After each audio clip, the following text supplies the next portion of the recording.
दोस्तों आज की इस वीडियो में मैं बात करूंगा न्यूक्लियर फिजिक्स के बेसिक इंट्रोडक्शन पर, जिससे आपको यह आइडिया लग जाए कि हम न्यूक्लियर फिजिक्स में क्या पढ़ते हैं और क्यों पढ़ते हैं। दोस्तों ये बात तो हम जानते हैं कि एटम का स्ट्रक्चर कुछ इस तरह दिखता है, जहां पर एटम के बीचों बीच एटम से 10,000 गुना छोटा एक न्यूक्लियस होता है, जो कि प्रोटॉन्स और न्यूट्रॉन से मिलकर के बना होता है। यह दोनों पार्टिकल्स यानी प्रोटॉन और न्यूट्रॉन आपस में स्ट्रॉन्ग न्यूक्लियर फोर्स की मदद से बंधे हुए होते हैं, जो कि नेचर का एक फंडामेंटल फोर्स होता है। और न्यूक्लियस के आसपास एनर्जी लेवल्स या एनर्जी क्लाउड्स में इलेक्ट्रॉन चक्कर काटता है, जो कि एक फंडामेंटल बिल्डिंग ब्लॉक पार्टिकल कहलाता है। एक प्रोटॉन में पॉजिटिव चार्ज होता है, जिसकी value 1.6 multiply by 10 to the power -19 coulomb होती है। और वहीं एक इलेक्ट्रॉन में भी इतनी ही चार्ज की वैल्यू होती है, लेकिन नेगेटिव होती है, यानी ये दोनों एक दूसरे के अपोजिट होते हैं। अब इसमें खास बात ये है कि एक एटम में जितने प्रोटॉन होते हैं उतने ही इलेक्ट्रॉन होते हैं, तो इसका मतलब एक एटम इलेक्ट्रिकली न्यूट्रल होता है, यानी कि दोनों के चार्ज एक दूसरे को न्यूट्रल कर देते हैं। अब ये बात पूरी दुनिया जानती है कि न्यूक्लियस की डिस्कवरी अर्नेस्ट रदरफोर्ड ने की थी, और उसके लिए उन्हें 1908 में नोबेल प्राइज मिला था। अब ये बात थोड़ी सी अजीब है कि न्यूक्लियर फिजिक्स का बेस रखने वाले को केमिस्ट्री का नोबेल प्राइज मिला है, लेकिन 1908 से 12 साल पहले यानी 1896 में हेनरी बैक्वेरेल ने फ्रांस में एक अलग ही ऑब्जर्वेशन की थी।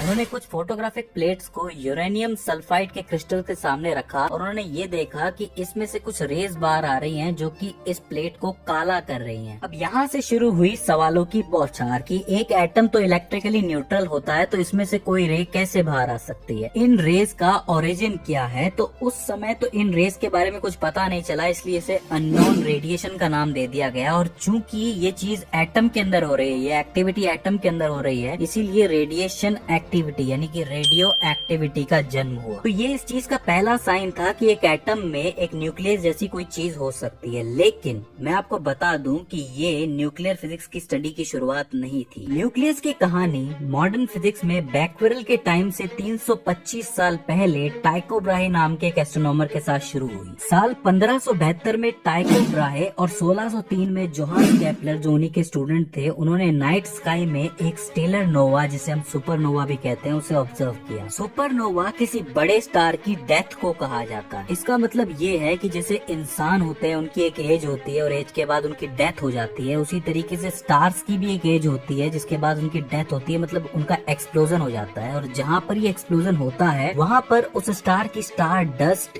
धूल या गैसेस जमा हो जाती हैं। अब इन गैसेस या स्टार डस्ट में कुछ ऐसे पार्टिकल होते हैं जो अनस्टेबल होते हैं, जैसे कि यूरेनियम सल्फाइड के क्रिस्टल थे, और वो अपने अंदर से अननोन रेडिएशंस बाहर निकालते हैं, जिसकी वजह से टाइको ब्राहे और केपलर को वो सुपरनोवा ल्यूमिनियस यानी कि ब्राइट नजर आया। लेकिन उन्होंने ये चीज भी नोट की कि टाइम के साथ साथ उसकी ब्राइटनेस कम होती गई। अब उन्होंने जितने टाइम तक उस सुपरनोवा को ऑब्जर्व किया, उस टाइम के दौरान उन्होंने उसके आसपास के जितने भी दूसरे तारे और प्लैनेट्स थे उनकी पोजीशन को भी नोट किया। और जब एस्ट्रोनॉमर्स ने आगे चलकर उन प्लैनेट्स और तारों की पोजीशन को रिवर्सली कैलकुलेट किया, तो उन्हें पता चला उस सुपरनोवा में निकल और कोबाल्ट नाम के एलिमेंट्स का डिके हो रहा था। ये वही डिके है जो यूरेनियम से भी हो रहा था, जिसकी वजह से फोटोग्राफिक प्लेट्स काली पड़ रही थी। सुपरनोवा की ब्राइटनेस या ल्यूमिनिसिटी का टाइम के साथ कम होने का मतलब ये था कि उसमें जो एलिमेंट्स थे, बेसिकली निकल और कोबाल्ट, वो अपनी हाफ लाइफ तक पहुंच चुके थे। अब ये हाफ लाइफ क्या होती है? सिंपल वर्ड्स में एक अनस्टेबल एटम या न्यूक्लियस अपने पूरे लाइफ टाइम का आधा टाइम डिके या क्षय करता है। इस दौरान वो मेनली रेडिएशन या एनर्जी को बाहर निकालता है, और जब हाफ लाइफ पूरी हो जाती है तब वो अनस्टेबल एटम या न्यूक्लियस स्टेबल हो जाता है, या मेनली वो एलिमेंट ही बदल जाता है। तो इस सुपरनोवा में निकल की जो हाफ लाइफ थी वो 6.077 डेज थी,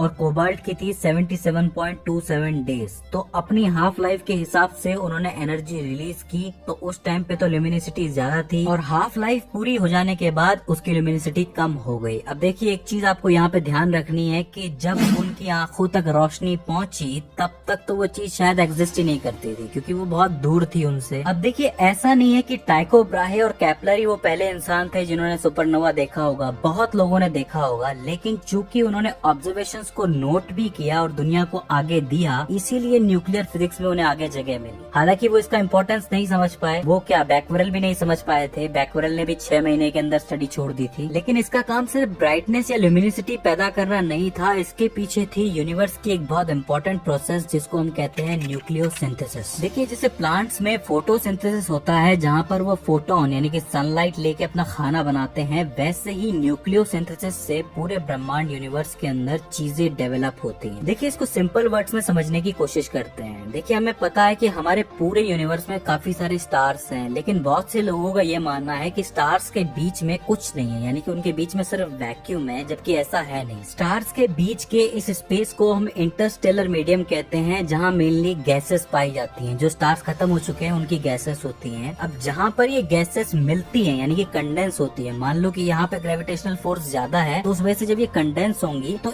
इस दौरान इनके एलिमेंट्स बनना शुरू हो जाएंगे। For example cosmological big bang के बहुत समय के बाद गैसेस के अंदर जो प्रोटॉन्स और न्यूट्रॉन्स थे वो जब कंडेंस हुए तो सबसे पहले हाइड्रोजन और हीलियम, जो कि बहुत ही बेसिक पार्टिकल्स हैं, एलिमेंट्स हैं, वो बनना शुरू हुए। और ये डेवलपमेंट न्यूक्लियर रिएक्शन के बगैर पॉसिबल नहीं था, यानी कि बिना न्यूक्लियर रिएक्शंस के हाइड्रोजन और हीलियम नहीं बन पाते हैं। अब क्या हुआ कि जैसे इनको थोड़ा सा और कंडेंस किया गया, यानी कि और ज्यादा कंडेंस हुए, तब हैवी न्यूक्लियस बनना शुरू हुए। मतलब ये कि प्रोटॉन्स और न्यूट्रॉन्स की संख्या बढ़ने लगी न्यूक्लियस के अंदर। अब वहाँ पे संख्या बढ़ी है तो ऑब्वियस सी बात है कि वहाँ पे इलेक्ट्रॉन्स भी बढ़ेंगे। अब इलेक्ट्रॉन्स बढ़ रहे हैं तो वो एलिमेंट अब हाइड्रोजन नहीं रहा, वो दूसरा एलिमेंट बन गया। तो इस तरीके से एलिमेंट्स बनना शुरू हो जाते हैं। लेकिन यहाँ पर मास में भी वृद्धि हो रही है, यानी कि मास भी बढ़ रहा है और मास के बढ़ने से ग्रेविटेशनल इफेक्ट भी बढ़ता है। तो ऐसे में और भी ज्यादा कंडेंस हो जाती है चीजें और एक प्लैनेट या स्टार जैसी चीजें बनना शुरू हो जाती हैं। अब मान लो कि यहाँ पर कोई प्लैनेट बना है तो उस प्लैनेट को आगे इंटरस्टेलर मीडियम में धकेल दिया जाएगा और वो जो है जाके किसी